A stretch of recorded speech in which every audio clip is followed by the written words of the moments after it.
जय श्री राम। आप सुन रहे हैं श्री रामचरितमानस कथा, जिसमें आज 13वें दिन की कथा आप श्रवण करेंगे। भगवान रामचंद्र के स्वयंवर का वर्णन चल रहा है। प्रभु ने किस प्रकार से धनुष को तोड़ा और धनुष का भंजन करने के बाद कैसे प्रभु राम की बारात सजकर अयोध्या से जनकपुरी पहुंची है। आज के पाठ को आरंभ करते हैं, आज की कथा को आरंभ करते हैं। मैं बताऊं आपको कि आप ये जो सुन रहे हैं रामचरितमानस कथा, इसका लाभ ये है कि अभी तक आप रामचरितमानस को दोहा और चौपाई में सुनते आए थे। इससे होता क्या था कि आपको बहुत सारी बातें समझ ही नहीं आती थी, दोहे चौपाई में आंखें निकल जाती थी। लेकिन अब जब यहाँ इसको आप हिंदी में अनुवाद के साथ सुन रहे हैं, कथा रूप में सुन रहे हैं, तो आप समझ पा रहे हैं कि रामायण में कहा क्या जा रहा है और रामायण में कहा क्या गया है। और जब आप समझते हैं तो आपको उसको श्रवण करने में आनंद भी अधिक आता है, और जब आप आनंद के साथ सुनते हैं तो उसका पुण्यफल भी अधिक होता है। तो खूब लाभ लीजिए। आपके खूब सारे कमेंट्स मुझे प्राप्त हो रहे हैं। मेरी माताएं, मेरी बहनें, मेरे भाई बंधु खूब अपना आशीर्वचन मुझे दे रहे हैं अपने शब्दों के द्वारा। मैं आप सभी का आभारी हूँ कि आपको मेरे द्वारा सुनाया जा रहा यह चरित्र उत्तम लग रहा है। मेरा प्रयास रहेगा कि इसी प्रकार से उत्तम चरित्र मैं आपको सुनाता रहूं। इसी के साथ अब क्योंकि नवरात्रि की शुरुआत हो गई है प्रिय दर्शकों, और प्रथम नवरात्रि 19 मार्च को है, तो नवरात्रि में हम आपके लिए दुर्गा सप्तशती का संपूर्ण अनुष्ठान लेके आए हैं नियम के साथ। बहुत से ऐसे लोग हैं जो दुर्गा सप्तशती का पाठ स्वयं तो नहीं कर सकते, और बहुत से लोग ऐसे भी हैं जिनके यहाँ ब्राह्मण भी नहीं है जो दुर्गा सप्तशती उन्हें सुना सकें या उनके लिए पाठ कर सकें। तो ऐसे में हमारा चैनल एक माध्यम है आपके लिए, जिसके द्वारा आप संपूर्ण दुर्गा सप्तशती का लाभ ले सकते हैं। क्योंकि केवल हम यहाँ अध्याय नहीं सुनाते, जो नियम है ना दुर्गा सप्तशती के, कि आपको क्या क्या चीजें उसके साथ और सुनाई जानी चाहिए, क्या नियम होने चाहिए। दुर्गा सप्तशती को कील दिया गया, तो उसके कीलक को, जो उसका कीलन हुआ है, उसका निस्तारण कैसे होगा। जब आप दुर्गा सप्तशती पढ़ते हैं तो जो भी कोई विद्वान ब्राह्मण होगा, पहले उसका जो कीलन है उसको निष्क्रिय करेगा। उसके लिए कुछ मंत्र दिए गए हैं, उन मंत्रों के द्वारा उसका निष्कीलन होगा, तब वह पाठ किया जाएगा, तो वह आपके लिए लाभदायक होगा, तब उससे आपको पुण्य प्राप्त होगा। तो इन सभी नियमों का पालन करते हुए हम यह पाठ आपके लिए लाए हैं। आप हमारे साथ जुड़ के इसका खूब लाभ ले सकते हैं। प्रथम दिन पर संकल्प कराया जाएगा। संकल्प में आप अपना नाम बोल के संकल्प ग्रहण कीजिए, और जैसे जैसे कहा जा रहा है वैसे वैसे उसका श्रवण कीजिए। उसके श्रवण करने से आपको वही पुण्य प्राप्त होगा जो आपके स्वयं के पढ़ने से आपको प्राप्त होता। और उसमें दक्षिणा का कोई ऐसी पाबंदी नहीं कि आपको इतनी दक्षिणा ही देनी है, ये आपकी सामर्थ्य और श्रद्धा के अनुसार है। ईश्वर कहते हैं कि मनुष्य को दक्षिणा और दान अपनी श्रद्धा और सामर्थ्य के अनुसार देना चाहिए। सामर्थ्य बड़ी महत्वपूर्ण है। ईश्वर ने बहुत सारी जगह वर्णन किया है, आप मेरे चैनल पर जुड़े हुए हैं, बहुत सी कथाओं में, महात्म्य में वर्णन आता है कि जिसको जैसा सामर्थ्य भगवान ने दिया है उसके अनुसार ही दान और दक्षिणा उत्तम कही गई है। तो आप उसके अनुसार उसका लाभ ले सकते हैं। पाठ के निमित्त आप जो भी दक्षिणा अर्पित करना चाहें वो अर्पित कर दीजिएगा। उसका पुण्य लाभ माता रानी के आशीर्वाद से आपको प्राप्त होगा। तो अवश्य जुड़ जाइएगा। और अगर आप इसमें अपना नाम देना चाहते हैं तो व्हाट्सएप पर अपना नाम हमें लिख के भेजिए, तो हम संकल्प में यहाँ आपका नाम बोलेंगे। और जो बहुत से भक्त ऐसे होंगे जिनको वीडियो देर से मिलेगा, तो जब आप वीडियो को सुनेंगे ना, पहले दिन के वीडियो को वहाँ हम संकल्प करवा रहे होंगे, वहाँ वह संकल्प स्वयं दोहरा लीजिएगा अपना नाम बोल के, तो वह संकल्प भी सिद्ध हो जाएगा। आइए अब हम आज का पाठ रामचरितमानस कथा आरंभ करते हैं। आपसे निवेदन है कि ये पावन पुनीत रामचरितमानस का वीडियो है, तो कृपया एक बार लाइक अवश्य कर दीजिएगा। मेरे प्रभु राम की कृपा प्राप्त करने के लिए कमेंट बॉक्स में अवश्य लिखिएगा जय श्री राम। आप देख रहे हैं देवभूमि ज्योतिष संस्थान का प्रतिष्ठित यूट्यूब चैनल देवभूमि धार्मिक। हम यहाँ सभी व्रत और त्योहारों की सही शास्त्रीय जानकारी प्रदान करते हैं। ज्योतिष शास्त्र और पंचांग के आधार पर आपको बताते हैं कौन सी तिथि कब है, व्रत आदि कब करना है, क्या विधि, क्या नियम और क्या गलती नहीं करनी है। यदि आप इस सभी का लाभ लेना चाहते हैं तो चैनल को सब्सक्राइब कीजिए और बेल आइकन को प्रेस कीजिए। आइए प्रिय दर्शकों, प्रभु का ध्यान करते हुए, भगवान रामचंद्र का स्मरण करते हुए कथा को आरंभ करते हैं। मंगल भवने अमंगल हारी, द्रवहु सुदशरथ अजर बिहारी। राम सिया राम, सिया राम जय जय राम। राम सिया राम, सिया राम जय जय राम। बाबा तुलसीदास जी लिखते हैं कि आवत जानि बराति वर, सुनी गह गहे निशान। सजी गज रथ पद चर तुरग, लेन चले अगवान। कहते हैं कि बड़े जोर से बजते हुए नगाड़ों की आवाज़ सुनकर, श्रेष्ठ बारात को आती हुई जानकर, अगवानी करने के लिए अगवानी करने वाले हाथी, रथ, पैदल और घोड़े सजाकर बारात लेने चले। तुलसीदास जी लिखते हैं कि कनक कलश भरी को पर थारा, भाजन ललित अनेक प्रकारा। भरे सुधा सम सब पकवाने, नाना बाति नान जाहि बखाने। कहते हैं कि दूध, शरबत, ठंडाई, जल आदि से भरकर सोने के कलश तथा जिनका वर्णन नहीं हो सकता ऐसे अमृत के समान भांति भांति की सब पकवानों से भरे हुए परात, थाल आदि अनेक प्रकार के सुंदर बर्तन, उत्तम फल तथा और भी अनेकों सुंदर वस्तुएं राजा ने हर्षित होकर भेंट के लिए भेजी।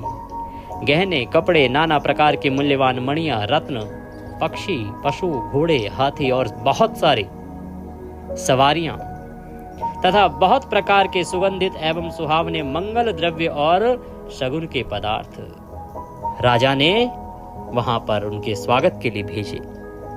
दही चिड़वा, अगणित उपहार की चीजें कांवरों में भर भर कर कहार चले।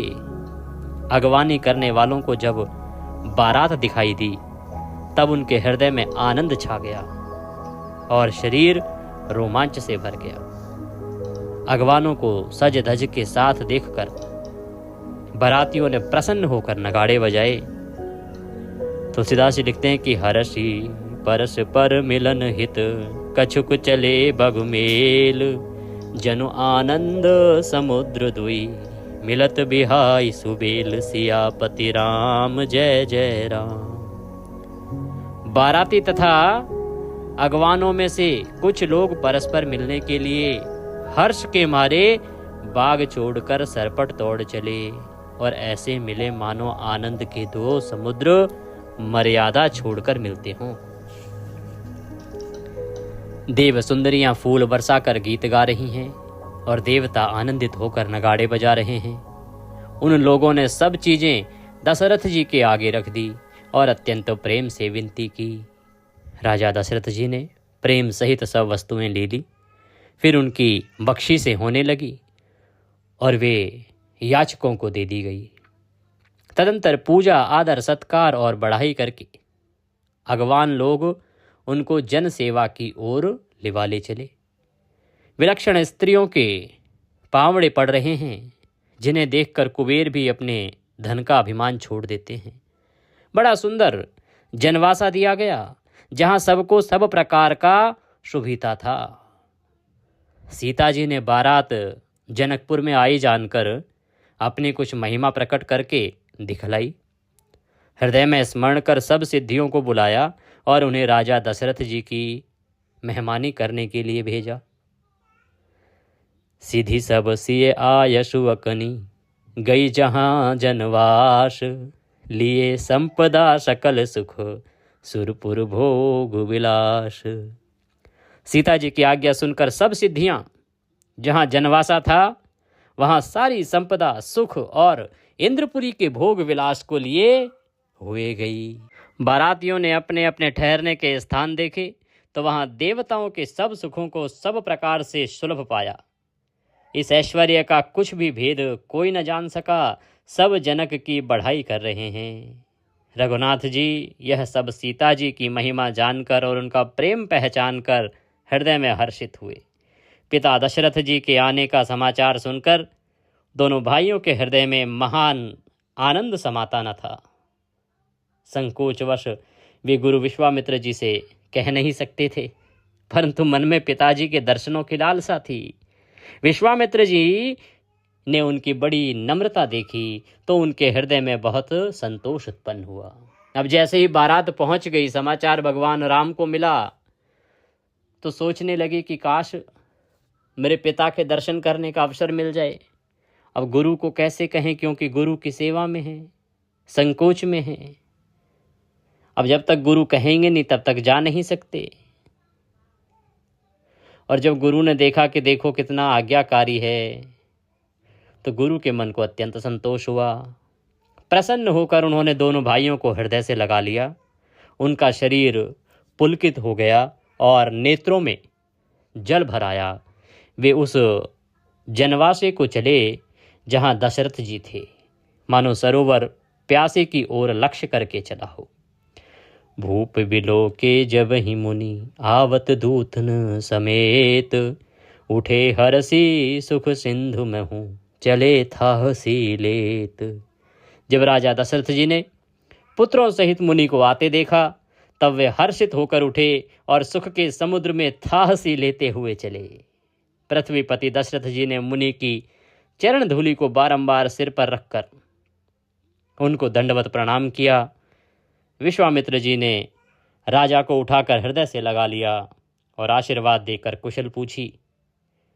फिर दोनों भाइयों को दंडवत प्रणाम करते देखकर राजा के हृदय में सुख समाया, जो इतना अधिक था कि समा ही नहीं रहा था।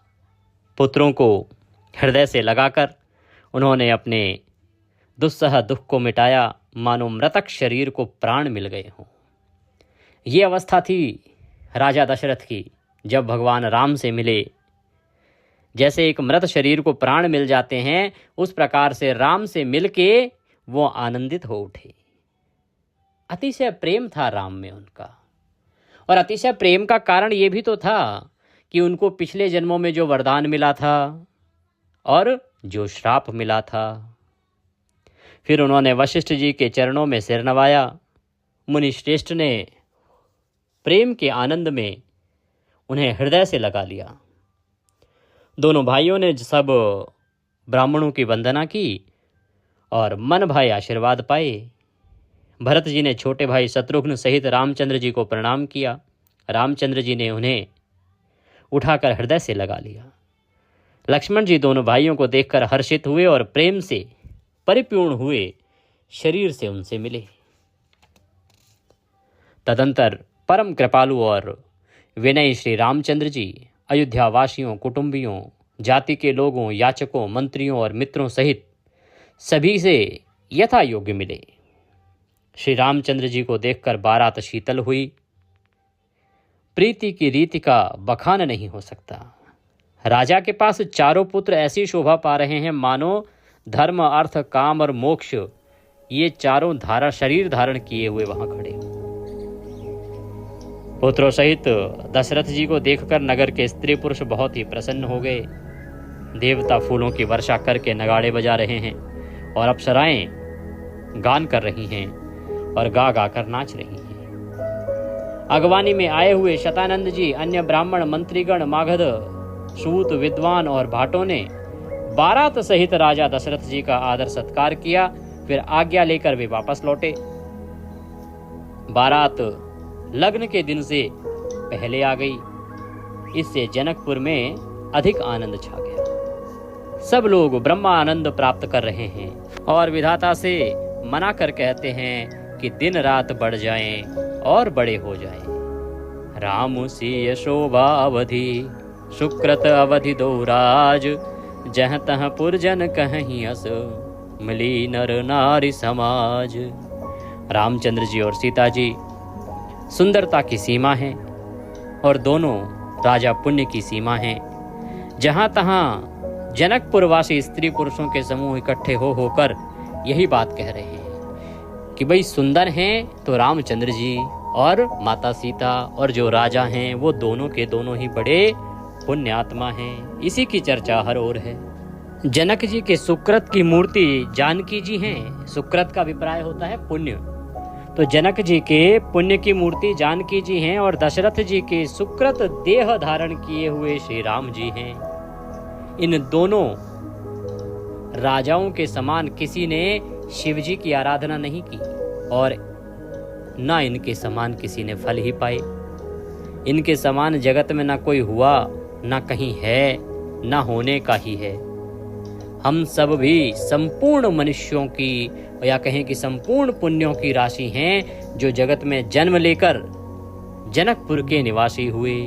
इस प्रकार से जो जनकपुरी वासी हैं वो एक दूसरे से वार्तालाप कर रहे हैं। और जिन्होंने जनक जी और श्री रामचंद्र जी की छवि देखी है, हमारे सरीखा विशेष पुण्यात्मा कौन होगा। और अब श्री रघुनाथ जी का विवाह देखेंगे और भांति भांति नेत्रों का लाभ लेंगे। कोयले के समान मधुर बोलने वाली स्त्रियां आपस में कहती हैं कि हे सुंदर नेत्रों वाली, इस विवाह में बड़ा लाभ है। बड़े भाग्य से विधाता ने सब बात बना दी है। ये दोनों भाई हमारे नेत्रों के अतिथि हुआ करेंगे। जनक जी स्नेहवश बार बार सीता जी को बुलावेंगे और करोड़ों कामदेवों के समान सुंदर दोनों भाई सीता जी को लेने के लिए यहाँ आया करेंगे। तो जो वहाँ की स्त्रियां हैं जनकपुर की, वो इस प्रकार से वार्तालाप कर रही हैं कि भाई अब ये विवाह हो जाएगा तो हमें तो निरंतर दर्शन होते रहेंगे इन दोनों के, क्योंकि जब भी सीता जी अपने मायके आएंगी उनको लेने के लिए रामचंद्र जी अवश्य आएंगे और हम इनके दर्शन करते रहेंगे। तो इस विवाह के माध्यम से विधाता ने हमें कितना सुंदर अवसर दिया है। कहते हैं, हे सखी, जैसा राम लक्ष्मण का जोड़ा है वैसे ही दो कुमार राजा के साथ और भी हैं। वे भी एक श्याम और दूसरे गौरवर्ण के हैं। उनके भी सब अंग बहुत सुंदर हैं। जो लोग उन्हें देख आए हैं वे सब यही कहते हैं। तो एक ने कहा, मैंने आज ही उन्हें देखा है। इतने सुंदर हैं मानो ब्रह्मा जी ने उन्हें अपने हाथों से संवारा है। भरत तो श्री रामचंद्र जी की ही शक्ल सूरत के हैं। स्त्री पुरुष उन्हें सहसा पहचान नहीं सकते। लक्ष्मण और शत्रुघ्न दोनों का एक रूप है। दोनों के नख से शिखा तक सभी अंग अनुपम हैं। मन को बड़े अच्छे लगते हैं, पर मुख से उनका वर्णन नहीं हो सकता। उनकी उपमा के योग्य तीनों लोकों में कोई नहीं है। तो इस प्रकार से जो जनकपुर की स्त्रियां हैं वो एक दूसरे से वार्तालाप कर रही हैं, बढ़ाई कर रही हैं चारों भाइयों की। इसके लिए तुलसीदास जी बड़ा अच्छा लिखते हैं। कहते हैं कि उपमान को कह दास तुलसी कतहु कवि कोविद कहें। बल विनय विद्याशील शोभा सिंधु इनसे अहें। पुर नारी सकल पसारी अंचल विधि वचन सुनावहीं। ब्याहियहूँ चार्यू भाई यहीं पुर हम सुमंगल गावहीं। तुलसीदास जी कहता है कि कवि और कोविद अर्थात विद्वान कहते हैं कि इनकी उपमा कहीं कोई नहीं है। बल विनय विद्याशील और शोभा के समुद्र इनके समान ये ही हैं। जनकपुरी की सभी स्त्रियां आंचल फैलाकर विधाता को यह वचन विनती सुनाती हैं कि चारों भाइयों का विवाह इसी नगर में हो और हम सब सुंदर मंगल गावें। नेत्रों में जल भरकर पुलकित शरीर से स्त्रियां आपस में कह रही हैं कि हे सखी, दोनों राजा पुण्य के समुद्र हैं। त्रिपुरारी शिवजी सब मनोरथ पूर्ण करेंगे। इस प्रकार सब मनोरथ कर रही हैं और हृदय को उमंग उमंग कर उमगा कर उत्साह पूर्वक आनंद से भर रही हैं। सीता जी के स्वयंवर में जो राजा आए थे उन्होंने भी चारों भाइयों को देखकर सुख पाया। श्री रामचंद्र जी का निर्मल और महान यश कहते हुए राजा लोग अपने अपने घर गए। इस प्रकार कुछ दिन बीत गए। जनकपुरी वासी और बाराती सभी बड़े आनंदित हैं। मंगलों का मूल, लग्न का दिन आ गया। हेमंत ऋतु और सुहावना अगहन का महीना था। ग्रह तिथि नक्षत्र योग और वार श्रेष्ठ थे। लग्न मुहूर्त शोध कर ब्रह्मा जी ने उस पर विचार किया और उस लग्न पत्रिका को नारद जी के हाथ भेज दिया गया। जनक जी के ज्योतिषियों ने भी वही गणना कर रखी थी जब सब लोगों ने यह बात सुनी तब वे कहने लगे, यहाँ के ज्योतिषी भी ब्रह्मा ही हैं। धीन धुरि बेला विमल सकल सुमंगल मूल, विप्रन कहेहु विदेह सन, जानि सगुन अनुकूल। सियापति राम जय जय राम। निर्मल और सभी सुंदर मंगलों की मूल गोधूली पवित्र बेला आ गई और अनुकूल शगुन होने लगे। यह जानकर ब्राह्मणों ने जनक जी से कहा। तब राजा जनक ने पुरोहित शतानंद जी से कहा कि अब देर का क्या कारण है। तब शतानंद जी ने मंत्रियों को बुलाया। वे सब मंगल का सामान सजा कर ले आए। शंख नगाड़े ढोल बहुत से बाजे बजने लगे तथा मंगल कलश और शुभ शकुन की वस्तुएं सजाई गई। सुंदर सुहागिन स्त्रियां गीत गा रही हैं और पवित्र ब्राह्मण वेद की ध्वनि कर रहे हैं। सब लोग इस प्रकार आदर पूर्वक बारात को लेने चले और जहां बारातियों का जनवासा था वहां गए। अवधपति दशरथ जी का समाज वैभव देखकर उनको देवराज इंद्र भी बहुत ही तुच्छ लगने लगे। समय हो गया, अब पधारिए। यह सुनते ही नगाड़ों पर चोट पड़ी। गुरु वशिष्ठ जी से पूछकर और कुल की सब रीतियों को करके राजा दशरथ जी मुनियों और साधुओं के समाजों को साथ लेकर चले। इस विषय में तुलसीदास जी लिखते हैं कि भाग्य विभव अवधेश कर, देखी देव ब्रह्मादि लगे सराहन। सहस मुख जानि जन्म निज बादि, सियापति राम जय जय राम। मेरे प्रभु राम राजा राम। अवध नरेश दशरथ जी का भाग्य और वैभव देखकर और अपना जन्म व्यर्थ समझकर ब्रह्मा जी आदि देवता हजारों मुखों से उसकी सराहना करने लगे। देवगण सुंदर मंगल का अवसर जानकर नगाड़े बजा बजा कर फूल बरसाते हैं। शिव जी, ब्रह्मा जी आदि देववृंद यूथ बना बना कर विमानों पर जा चढ़े और प्रेम से पुलकित शरीर हो तथा हृदय में उत्साह भरकर श्री रामचंद्र जी का विवाह देखने चले। जनकपुरी को देखकर देवता इतने अनुरक्त हो गए कि उन सबको अपने अपने लोग बहुत तुच्छ लगने लगे। इतनी सुंदर नगरी है जनकपुरी, जिसको भगवान रामचंद्र के विवाह के कारण और अधिक सुंदर सजाया गया है। तो जब देवताओं ने देखा उसकी भव्यता, उसकी सुंदरता, तो उन्हें अपने जो निवास स्थान है, अपने जो नगर हैं देवताओं के, वो उसके आगे तुच्छ जान पड़े। विचित्र मंडपों तथा नाना प्रकार की सब अलौकिक रचनाओं को वे चकित होकर देख रहे हैं। नगर के स्त्री पुरुष रूप के भंडार, सुघड़ श्रेष्ठ धर्मात्मा, सुशील और सुजान हैं। उन्हें देखकर सब देवता और देवांगनाएं ऐसे प्रभावहीन हो गए जैसे चंद्रमा के उजियाले में तारागण फीके पड़ जाते हैं।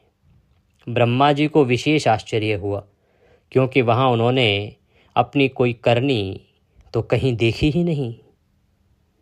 तब शिवजी ने सब देवताओं को समझाया कि तुम लोग आश्चर्य में मत भूलो, हृदय में धीरज धरकर विचार करो कि यह श्री राम जी का और श्री रामचंद्र जी का तथा सीता जी का विवाह है, जिनका नाम लेते ही जगत में सारे अमंगलों की जड़ कट जाती है और चारों पदार्थ अर्थ, धर्म, काम, मोक्ष मुट्ठी में आ जाते हैं। ये वही जगत के माता पिता श्री सीताराम जी हैं। काम के शत्रु शिव जी ने ऐसा कहा। इस प्रकार शिव जी ने देवताओं को समझाया और फिर अपने श्रेष्ठ बैल नंदीश्वर को आगे बढ़ाया। देवताओं ने देखा कि दशरथ जी मन में बड़े ही प्रसन्न और शरीर से पुलकित हुए चले जा रहे हैं। उनके साथ साधुओं और ब्राह्मणों की मंडली ऐसे शोभा दे रही है मानो समस्त सुख शरीर धारण करके उनकी सेवा कर रहे हों। चारों सुंदर पुत्र साथ में ऐसे शोभित हैं मानो संपूर्ण मोक्ष शरीर धारण किए हुए हों। मरकत मणि और स्वर्ण के रंग की सुंदर जोड़ियों को देखकर देवताओं को कम प्रीति नहीं हुई। फिर रामचंद्र जी को देखकर वे हृदय में हर्षित हुए और राजा की सराहना करके उन्होंने फूल बरसाए। नख से शिखा तक श्री रामचंद्र जी के सुंदर रूप को बार बार देखते हुए पार्वती जी सहित शिव जी का शरीर पुलकित हो गया और उनके नेत्र जल से भर गए। राम जी का मोर के कंठ की सी कांति वाला श्याम शरीर है। बिजली का अत्यंत निरादर करने वाले प्रकाश में सुंदर रंग के वस्त्र हैं। सब मंगल रूप और सब प्रकार से सुंदर भांति भांति के विवाह के आभूषण शरीर पर सजाए हुए हैं। उनका सुंदर मुख शरद पूर्णिमा के निर्मल चंद्रमा के समान मनोहर, नेत्र नवीन कमलों को लजाने वाले हैं। सारी सुंदरता अलौकिक है, माया की बनी नहीं है, दिव्य सच्चिदानंदमयी है। वह कहीं नहीं जा सकती, मन ही मन बहुत प्रिय लगती है। साथ में मनोहर भाई शोभित हैं, जो चंचल घोड़ों को नचाते हुए चले जा रहे हैं। राजकुमार श्रेष्ठ घोड़ों को दिखला रहे हैं और वंश की प्रशंसा करने वाले विरुदावली सुना रहे हैं। जिस घोड़े पर श्री राम जी विराजमान हैं, उसकी चाल देखकर गरुड़ भी लजा जाते हैं। उसका वर्णन नहीं हो सकता। वह सब प्रकार से सुंदर है, मानो कामदेव ने ही घोड़े का वेश धारण कर लिया हो। बाबा तुलसीदास लिखते हैं कि जनु बाजी वेश बनाई मन सिजु, राम हित अति सोहहि, आपने बय बल रूप गुण गति, सकल भुवन विमोहई, जगमगत जीनु जराव ज्योति, सुमोति मणि मानिक लगे, किंकिनी ललाम लगाम ललित, बिलो किशोर नर मुनि ठगे। मानो श्री रामचंद्र जी के लिए कामदेव घोड़े का वेश बनाकर अत्यंत शोभित हो रहा हो। वह अपनी अवस्था, बल, रूप, गुण और चाल से समस्त लोगों को मोहित कर रहा है। सुंदर मोती मणि माणिक्य लगी हुई हैं तथा माणिक्य लगी हुई जड़ाऊ जीन ज्योति से जगमग हो रहा है। उसकी सुंदर घुंघरू लगी ललित लगाम को देखकर देवता, मनुष्य और मुनि सभी ठगे जाते हैं। इतना सुंदर घोड़ा है प्रभु श्री रामचंद्र का, जिस पर बैठकर उनकी बारात निकल रही है, जिस पर भगवान स्वयं विराजमान है। प्रभु की इच्छा में अपने मन को लीन किए चलता हुआ वह घोड़ा बड़ी शोभा पा रहा है। मानो तारागण तथा बिजली से अलंकृत मेघ सुंदर मोर को नचा रहा। जिस श्रेष्ठ घोड़े पर श्री रामचंद्र जी सवार हैं, उसका वर्णन सरस्वती जी भी नहीं कर सकती। शंकर जी श्री रामचंद्र जी के रूप में ऐसे अनुरक्त हुए कि उन्हें अपने 15 नेत्र इस समय बहुत ही प्यारे लगने लगे। भगवान विष्णु ने जो प्रेम सहित श्री राम को देखा, तब वे श्री लक्ष्मी जी के पति श्री लक्ष्मी सहित मोहित हो गए। श्री रामचंद्र जी की शोभा देखकर ब्रह्मा जी बड़े प्रसन्न हुए, पर अपने 8 ही नेत्र जानकर पछताने लगे। देवताओं के सेनापति स्वामी कार्तिकेय के हृदय में बड़ा उत्साह है, क्योंकि वे ब्रह्मा जी से ड्योढ़े अर्थात 12 नेत्रों से राम दर्शन का सुंदर लाभ उठा रहे हैं। सुजान इंद्र श्री रामचंद्र जी को देख रहे हैं और गौतम जी के श्राप को अपने लिए परम हितकर मान रहे हैं। सभी देवता देवराज इंद्र से ईर्ष्या कर रहे हैं कि राजा इंद्र के समान भाग्यवान दूसरा कोई नहीं है। श्री रामचंद्र जी को देखकर देवगण प्रसन्न हैं और दोनों राजाओं के समाज में विशेष हर्ष छा रहा है। दोनों ओर से राज समाज में अत्यंत हर्ष है और बड़े जोर से नगाड़े बज रहे हैं। देवता प्रसन्न होकर और रघुकुल शिरोमणि श्री राम जी की जय हो, राम जी की जय हो कहकर फूल बरसा रहे हैं। इस प्रकार बारात को आती हुई जानकर बहुत प्रकार के बाजे बजने लगे और रानी सुहागिन स्त्रियों को बुलाकर परछन के लिए मंगल द्रव्य सजाने लगी। अनेक प्रकार से आरती सजाकर और समस्त मंगल द्रव्यों को यथा योग्य सजाकर गजगामिनी हाथी की सी चाल वाली उत्तम स्त्रियां आनंद पूर्वक परछन के लिए चली। सभी स्त्रियां चंद्रमुखी चंद्रमा के समान मुख वाली हैं और सभी मृगलोचनी अर्थात हिरणी की सी आंखों वाली हैं और सभी अपने शरीर की शोभा से रति के गर्भ को भी छुड़ाने वाली हैं। इतनी सुंदर हैं सभी स्त्रियां नगर की। रंग रंग की सुंदर साड़ियां पहने हैं और शरीर पर सब आभूषण सजे हुए हैं। इतनी सुंदर सभी स्त्रियां माता के साथ अब चली हैं दूल्हे का स्वागत करने। समस्त अंगों को सुंदर मंगल पदार्थों से सजाए हुए वे कोयलों को भी लजाती हुई सुंदर स्वर में गान कर रही हैं। कंगन, करधनी और नुपुर बज रहे हैं।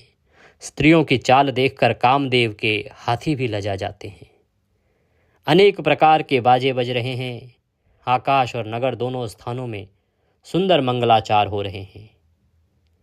इंद्राणी, सरस्वती, लक्ष्मी, पार्वती और जो स्वभाव से ही पवित्र और सयानी देवांगनाएं थी, ये सब कपट से सुंदर स्त्री का वेश बनाकर रनिवास में जा मिली और मनोहर वाणी से मंगल गान करने लगी। तो जितनी भी देवांगनाएं थी उन सभी ने अब सामान्य स्त्री का रूप धर लिया और उन्हीं स्त्रियों में जाके मिल गई जो भगवान रामचंद्र का अब स्वागत करने वाली हैं, उनके लिए मंगल गान गा रही हैं। सब कोई हर्ष के विशेष वश में थे, अतः किसी ने उन्हें पहचाना नहीं। कौन किसे जाने पहचाने। आनंद के वश हुई सब दुल्हा बने हुए ब्रह्म का परछन करने चली। मनोहर गान हो रहा है, मधुर मधुर नगाड़े बज रहे हैं, देवता फूल बरसा रहे हैं, बड़ी अच्छी शोभा है।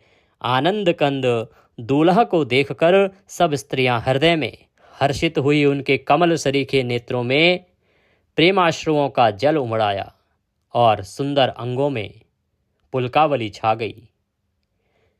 श्री रामचंद्र जी का वर वेश देखकर सीता जी की माता सुनैना जी के मन में जो सुख हुआ उसे हजारों सरस्वती और शिव जी 100 कल्पों में भी नहीं कह सकते। मंगल अवसर जानकर नेत्रों के जल को रोके हुए रानी प्रसन्न मन से परछन कर रही हैं। वेदों में कहे हुए तथा कुलाचार के अनुसार सभी व्यवहार रानी ने भली भांति किए। पंच शब्द अर्थात तंत्री, ताल, झांझ, नागरा और तुरही, इन 5 प्रकार के बाजों के शब्द, पंचध्वनि और मंगल गान हो रहे हैं। नाना प्रकार के वस्त्रों के पावड़े पड़ रहे हैं। उन्होंने आरती करके अर्घ्य दिया। रानी ने आरती करके और अर्घ्य दिया। तब श्री राम जी ने मंडप में प्रवेश किया। दशरथ जी अपनी मंडली सहित विराजमान हुए। उनके वैभव को देखकर लोकपाल भी लजा गए। समय समय पर देवता फूल बरसाते हैं और भूदेव ब्राह्मण समय अनुकूल शांति पाठ करते हैं। आकाश और नगर में शोर मच रहा है, अपनी पराई कोई कुछ भी नहीं सुनता। इस प्रकार श्री रामचंद्र जी मंडप में आए और अर्घ्य देकर आसन पर बैठ गए। तुलसीदास जी लिखते हैं कि बैठारी आसन आरती करी, निरखी बरु सुख पावही, मनि बसन भूषण भूरि वारही, नारी मंगल गावही। ब्रह्मादि सुरवर विप्रवेश बनाई, कौतुक देखही, अवलोकी रघुकुल कमल रवि छवि, सुफल जीवन लेखही। आसन पर बैठाकर आरती करके दुल्हा को देखकर स्त्रियां सुख पा रही हैं। वे ढेर के ढेर मणि, वस्त्र, गहने निछावर करके मंगल गा रही हैं। ब्रह्मा आदि श्रेष्ठ देवता ब्राह्मण का वेश बनाकर कौतुक देख रहे हैं। वे रघुकुल रूपी कमल के प्रफुल्लित करने वाले सूर्य श्री रामचंद्र जी की छवि देखकर अपना जीवन सफल जान रहे हैं। नाई, बारी, भाट और नट श्री रामचंद्र जी की निछावर पाकर आनंदित हो रहे हैं और नवाकर, शीश नवाकर आशीष देते हैं। उनके हृदय में हर्ष समाता नहीं है। वैदिक और लौकिक सब रीतियां करके जनक जी, दशरथ जी बड़े प्रेम से मिले। दोनों महाराज मिलते हुए बड़े ही शोभित हुए। कभी उनके लिए उपमा खोज खोज कर लजा गए, परंतु उनके लिए कोई उपमा ना मिली। जब कहीं भी उपमा नहीं मिली तब हृदय में हार मानकर उन्होंने मन में यही उपमा निश्चित की कि इनके समान ये ही हैं। समधियों का मिलाप या परस्पर संबंध देखकर देवता अनुरक्त हो गए और फूल बरसाकर उनका यश गाने लगे। जब से ब्रह्मा जी ने जगत को उत्पन्न किया तब से हमने बहुत विवाह देखे सुने, परंतु सब प्रकार से समान साज समाज और बराबर के पूर्ण रूप से समता युक्त समधी तो आज ही देखे हैं कि दोनों पूर्ण रूप से समान हैं। ऐसा नहीं कि एक छोटा एक बड़ा है, एक कोई अधिक है, कोई कम है, दोनों एक पूर्ण से समान हैं। देवताओं की सुंदर सत्यवाणी सुनकर दोनों ओर अलौकिक प्रीति छा गई। सुंदर पावड़े अर्घ्य देते हुए जनक जी दशरथ जी को आदरपूर्वक मंडप में ले आए। मंडप को देखकर उसकी विचित्र रचना और सुंदरता से मुनियों के मन भी हरे गए, मोहित हो गए। सुजान जनक जी ने अपने हाथों से ला लाकर सबके लिए सिंहासन रखे। उन्होंने अपने कुल के इष्ट देवता के समान वशिष्ठ जी की पूजा की और विनय करके आशीर्वाद प्राप्त किया। विश्वामित्र जी की पूजा करते समय परम प्रीति की रीति तो कहते ही नहीं बनती। वामदेव आदिक ऋषय पूजे मुदित महीश, दिए दिव्य आसन सबही सब मन लही आशीष। सियापति राम जय जय राम, मेरे प्रभु राम राजा राम। मंगल भवन अमंगल हारी, द्रवहु सुदशरथ अजर बिहारी। राजा ने वामदेव और ऋषियों की प्रशंसा और प्रसन्न मन से पूजा की, सभी को दिव्य आसन दिए और सबसे आशीर्वाद प्राप्त किया। फिर उन्होंने कौशलाधीश राजा दशरथ जी की पूजा की। उन्हें ईश महादेव जी के समान जानकर उनकी पूजा की गई, कोई दूसरा भाव उनका था नहीं। तदंतर अपने भाग्य और वैभव के विस्तार की सराहना करके हाथ जोड़कर विनती और बढ़ाई की गई। राजा जनक जी ने सब बारातियों का समधी दशरथ जी के समान ही सब प्रकार से आदर पूर्वक पूजन किया। सब किसी को उचित आसन दिए। मैं एक मुख से उस उत्साह का क्या वर्णन करूं। तुलसीदास जी कहते हैं कि इतना अधिक उत्साह है और इतना उत्तम प्रकार से जनक जी ने सबका स्वागत किया है कि मैं इस मुख से अगर उनका वर्णन करूं तो वह कुछ नहीं होगा। राजा जनक ने दान मान सम्मान विनय और उत्तम वाणी से सारी बारात का सम्मान किया।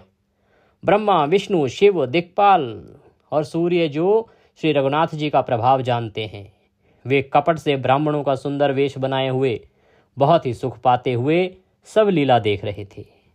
जनक जी ने उनको देवताओं के समान जानकर उनका पूजन किया और बिना पहचाने भी उन्हें सुंदर आसन दिए।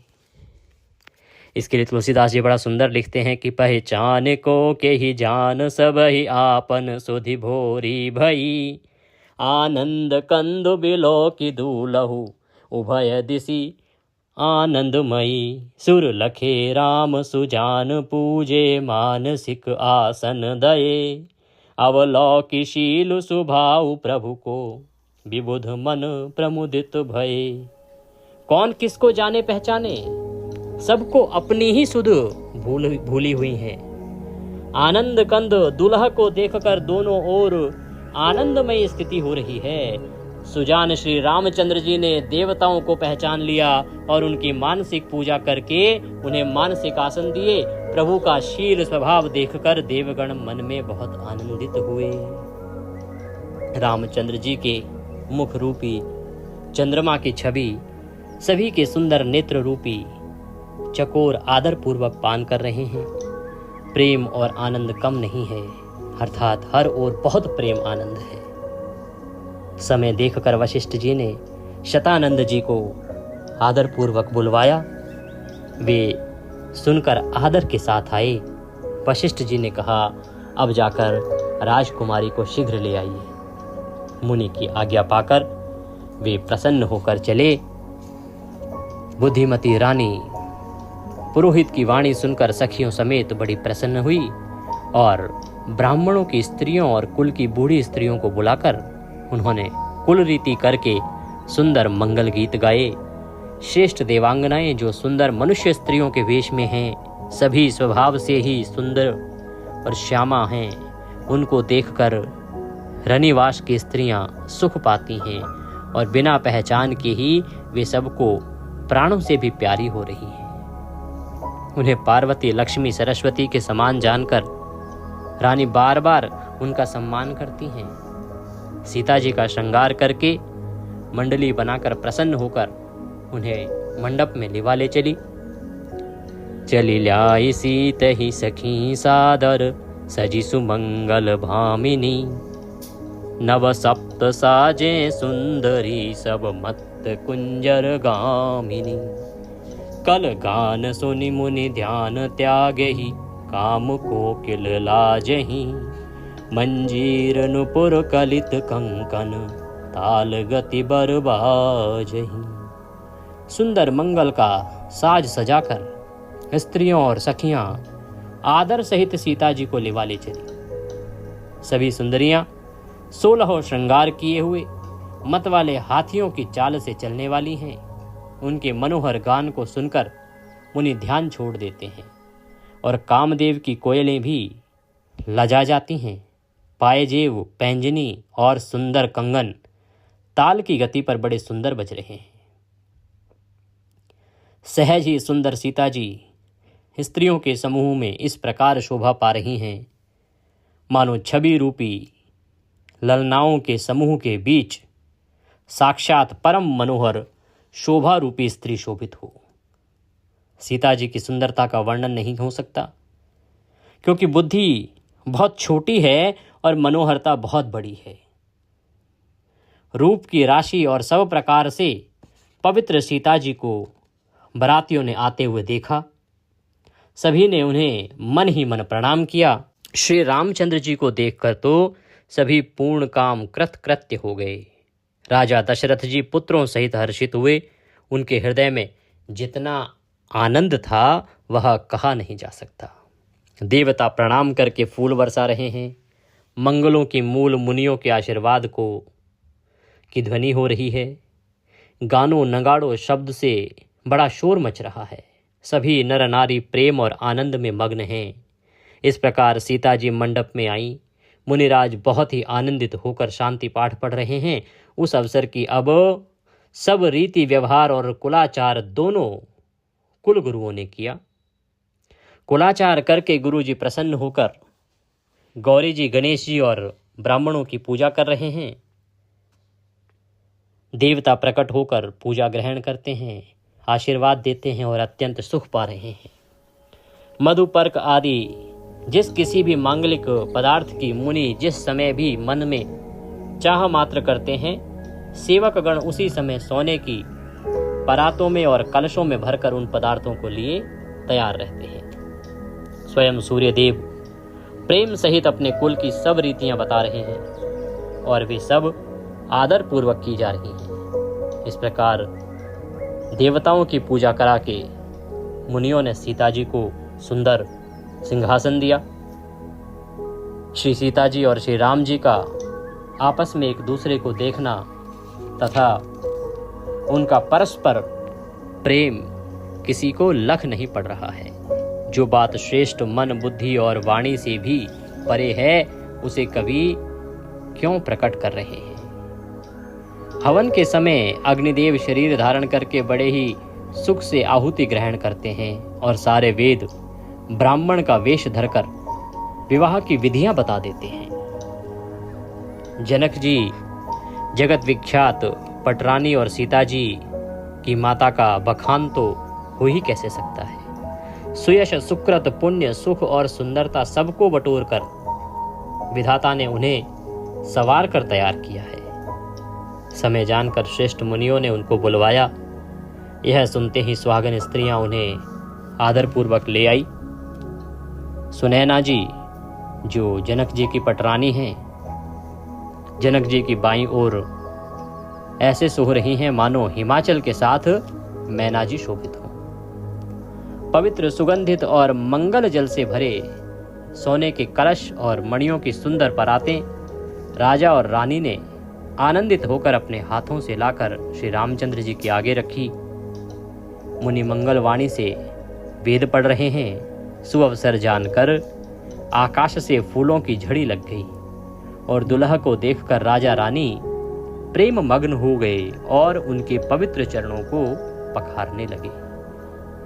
बाबा तुलसीदास लिखते हैं कि लागे पखारन पाय पंकज प्रेम तन, पुल कावली नभ नगर गान निशान जय धुनि, उमगी जनु चहु दिश चली, जे पद सरोज मनोज अरि उर सर सदैव बिराजहि, जे सकृत सुमिरत विमलता मन सकल कलिमल भाजहि।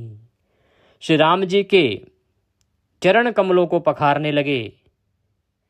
प्रेम से उनके शरीर में पुलकावली छा गई। आकाश और नगर में होने वाली गान नगाड़े जय जयकार की ध्वनि मानो चारों दिशाओं में उमड़ चली। जो चरण कमल कामदेव के शत्रु शिवजी के हृदय रूपी सरोवर में सदा ही विराजते हैं, जिनका एक बार भी स्मरण करने से मन में निर्मलता आ जाती है और कलयुग के सारे पाप भाग जाते हैं, जिनका स्पर्श पाकर गौतम मुनि की स्त्री अहिल्या जो पापमयी थी परम गति पाई, जिन चरण कमलों का मकरंद रस शिवजी के मस्तक पर विराजमान है, जिसको देवता पवित्रता की सीमा बताते हैं। मुनि और योगी जन अपने मन को भौरा बनाकर जिन चरण कमलों का सेवन करके मनोवांछित गति प्राप्त करते हैं, उन्हीं चरणों को भाग्य के पात्र बड़भागी जनक जी धो रहे हैं। यह देखकर सब जय जयकार कर रहे हैं। दोनों कुलों के गुरु वर और कन्या की हथेलियों को मिलाकर साखोच्चार करने लगे और पाणी ग्रहण हुआ देखकर ब्रह्मादि देवता मनुष्य मुनि आनंद से भर गए। सुख के मूल दुल्हा को देखकर राजा रानी का शरीर पुलकित हो गया और हृदय आनंद से उमंग उठा। राजाओं के अलंकार स्वरूप महाराज जनक जी ने लोक और वेद की रीति को करके कन्यादान किया।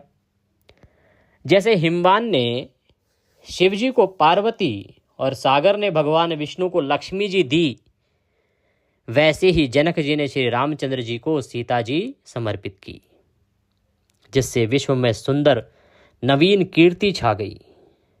विदेह जनक जी कैसे विनती करें, उस सांवली मूर्ति ने तो उन्हें सचमुच विदेह अर्थात देह की सुध बुद्धि जिसको नहीं रहती विदेह ही कर दिया। विधि पूर्वक हवन करके गठजोड़ी की गई और भावरें होने लगी।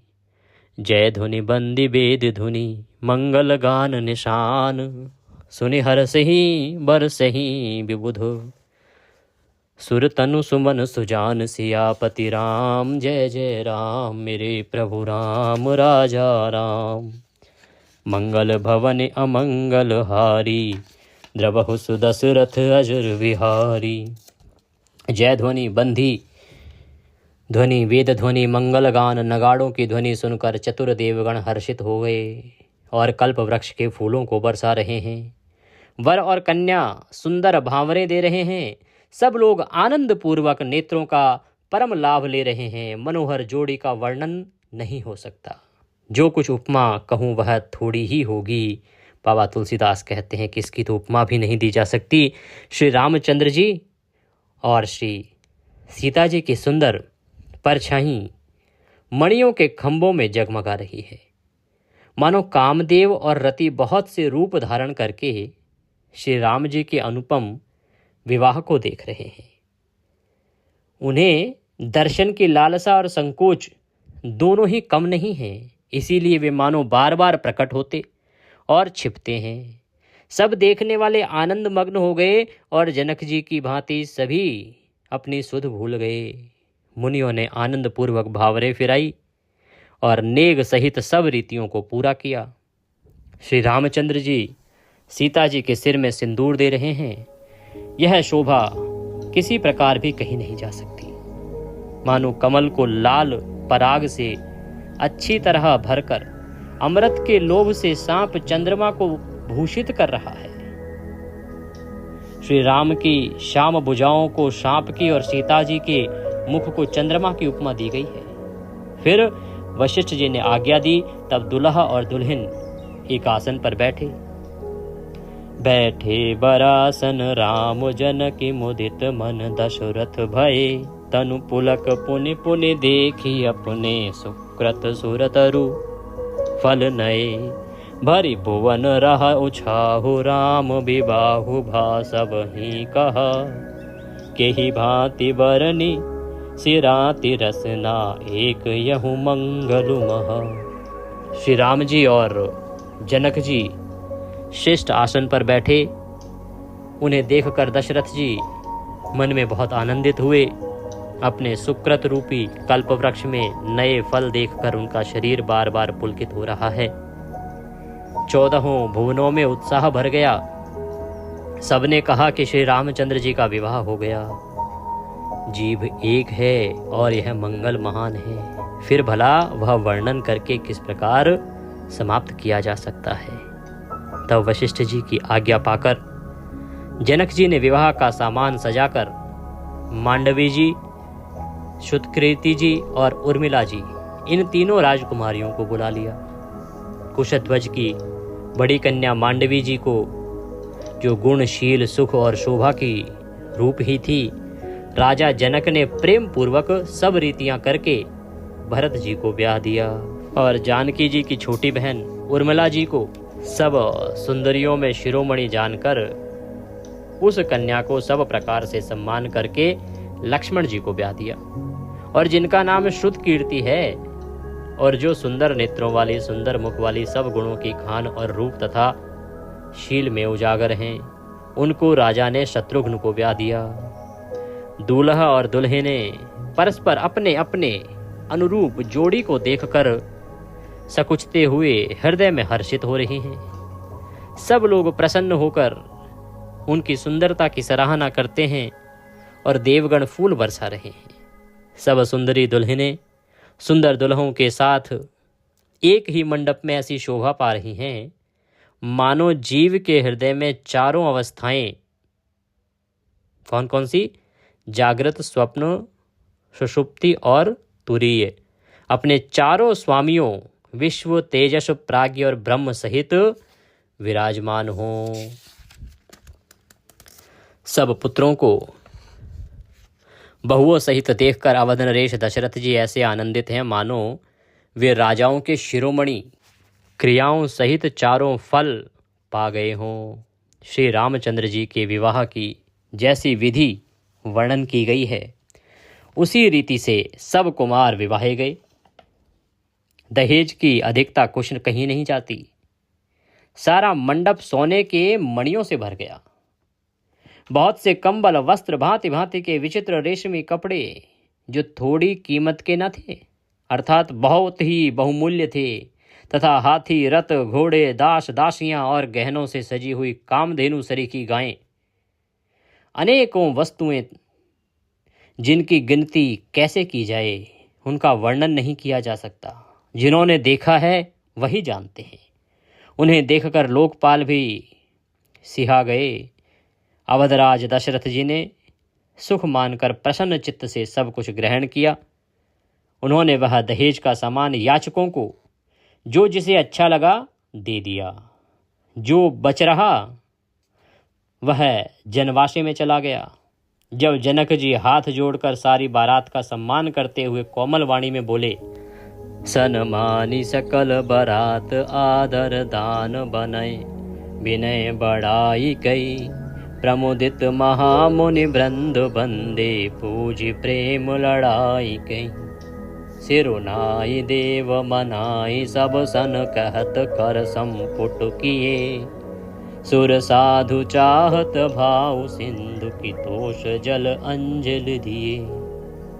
आदर, दान, विनय और बढ़ाई के द्वारा सारी बारात का सम्मान करके राजा जनक ने महान आनंद के साथ प्रेम पूर्वक लड़ाकर, अर्थात लाड करके, प्रेम करके मुनियों के समूह की पूजा एवं वंदना की। फिर सिर नवाकर, देवताओं को मनाकर राजा हाथ जोड़कर सबसे कहने लगे कि देवता और साधु तो भाव ही चाहते हैं, वे प्रेम से ही प्रसन्न हो जाते हैं। उन पूर्ण काम महानुभावों को कोई कुछ देकर कैसे संतुष्ट कर सकता है। क्या एक अंजलि जल देने से कहीं समुद्र संतुष्ट हो सकता है? फिर जनक जी भाई सहित हाथ जोड़कर कौशलाधीश दशरथ जी से स्नेहशील और सुंदर प्रेम में सान कर मनोहर वचन बोले, हे राजन, आपके साथ संबंध हो जाने से अब हम सब प्रकार से बड़े हो गए। इस राज पाठ सहित हम दोनों को आप बिना दाम के लिए हुए सेवक ही समझिएगा। इन लड़कियों को टहलनी मानकर नई नई दया करके पालन कीजिएगा। मैंने बड़ी डिठाई की कि आपको यहाँ बुला भेजा, अपराध क्षमा कीजिएगा। फिर सूर्य कुल के भूषण दशरथ जी ने समधी जनक जी को संपूर्ण सम्मान का निधि कर दिया। उनकी परस्पर की विनय कही नहीं जाती, दोनों के हृदय प्रेम से परिपूर्ण हैं। देवतागण फूल बरसा रहे हैं, राजा जनवासे को चले हैं, नगाड़े की ध्वनि, जय ध्वनि और वेद ध्वनि हो रही है। आकाश और नगर दोनों में खूब कौतूहल हो रहा है। तब मुनीश्वर की आज्ञा पाकर सुंदरी सखियां मंगल गान करती हुई दुल्हनों सहित दूल्हों को लिवाकर कोहबर को चली। सीता जी बार बार राम जी को देखती हैं और सकुचा जाती हैं, पर उनका मन नहीं सकुचाता। प्रेम के प्यासे उनके नेत्र सुंदर मछलियों की छवि को हर रहे हैं। श्री रामचंद्र जी का सांवला शरीर स्वभाव से ही सुंदर है, उसकी शोभा करोड़ों कामदेवों को लजाने वाली है। महावर से युक्त चरण कमल बड़े सुहावने लगते हैं, जिन पर मुनियों के मनरूपी भौरे सदा छाए रहते हैं। पवित्र और मनोहर पीली धोती प्रातः काल के सूर्य और बिजली की ज्योति को हरे लेती है। कमर में सुंदर किंकणी और कटी सूत्र हैं, विशाल भुजाओं में सुंदर आभूषण सुशोभित हैं। पीला जनेऊ महान शोभा दे रहा है, हाथ की अंगूठी चित्त को चुरा लेती है। ब्याह के सब साज सजे हुए वे शोभा पा रहे हैं। चौड़ी छाती पर, हृदय पर पहनने के सुंदर आभूषण सुशोभित हैं। पीला दुपट्टा कांखा सोती जनेऊ की तरह शोभित है, जिसके दोनों छोरों पर मणि और मोती लगे हैं। कमल के समान सुंदर नेत्र हैं, कानों में सुंदर कुंडल हैं और मुख तो सारी सुंदरता का खजाना ही है। सुंदर भौहें और मनोहर नासिका है, ललाट पर तिलक तो सुंदरता का घर ही है, जिसमें मंगल में मोती और मणि गुथे हुए हैं। ऐसा मनोहर मोर माथे पर सोह रहा है। सुंदर मोर में बहुमूल्य मणियां गुथी हुई हैं, सभी अंग चित्त को चुराए लेते हैं। सब नगर की स्त्रियां और देव सुंदरियां दुल्हे को देखकर तिनका तोड़ रही हैं और मणि वस्त्र तथा आभूषण निछावर करके आरती उतार रही हैं और मंगल गान कर रही हैं। देवता फूल वर्षा रहे हैं और सूत, मागध तथा भाट सुयश सुना रहे हैं। सुहागिनी स्त्रियां सुख पाकर कुंवर और कुंवारियों को कोहबर में लाई और अत्यंत प्रेम से मंगल गीत गा गा कर लौकिक रीति करने लगी। पार्वती जी श्री रामचंद्र जी को लहकोर अर्थात वर वधू का परस्पर ग्रास देना सिखाती हैं और सरस्वती जी सीता जी को सिखाती हैं। रनिवास हास विलास के आनंद में मग्न है, सभी जन्म का परम फल प्राप्त कर रही है। अपने हाथ की मणियों में सुंदर रूप के भंडार श्री रामचंद्र जी की परछाई दिख रही है। यह देखकर जानकी जी दर्शन में वियोग होने के भय से बाहु रूपी लता को और दृष्टि को हिलाती डुलाती नहीं है। उस समय के हंसी खेल और विनोद का आनंद और प्रेम कहा नहीं जा सकता। उसे सखियां ही जानती हैं। तदंतर वर कन्याओं को सब सुंदर सखियां जनवासी को लेवा चली। उस समय नगर और आकाश में जहां सुनिए वहीं आशीर्वाद की ध्वनि सुनाई दे रही है और महान आनंद छाया है। सभी ने प्रसन्न मन से कहा कि सुंदर चारों जोड़ियां चिरंजीवी हों। योगीराज, सिद्ध, मुनीश्वर, देवताओं ने प्रभु श्री रामचंद्र जी को देखकर दुंदुभी बजाई और हर्षित होकर फूलों की वर्षा करते हुए तथा जय हो कहते हुए वे अपने अपने लोक को चले गए। तुलसीदास जी कहते हैं कि सहित बधूटिन कुंवर सब तब आए पितु पास, शोभा मंगल मोद भरी, उमगे जनु जनवास, सियापति राम जय जय राम, मेरे प्रभु राम राजा राम। मंगल भवन अमंगल हारी, द्रवहु सुदशरथ अजर बिहारी। बोले श्री रामचंद्र भगवान की जय। प्रिय भक्तों, आज की कथा को हम यहीं विश्राम देंगे। कल हम इससे आगे का वृतांत श्रवण करेंगे। आप सभी नवरात्रि में माँ दुर्गा का आशीर्वाद प्राप्त करें। प्रतिदिन अवश्य सुने विधि विधान से दुर्गा सप्तशती और श्री रामचरित मानस। प्रभु का जन्मदिवस भी आ रहा है, इसी उपलक्ष्य में ये रामचरित मानस चल रहा है, तो इसका खूब आशीर्वाद प्राप्त करें और माता का आशीर्वाद प्राप्त करने के लिए दुर्गा सप्तशती नियम अनुसार श्रवण करें। भगवान रामचंद्र और माँ जगदम्बा आप पर कृपा करें। जय श्री राम।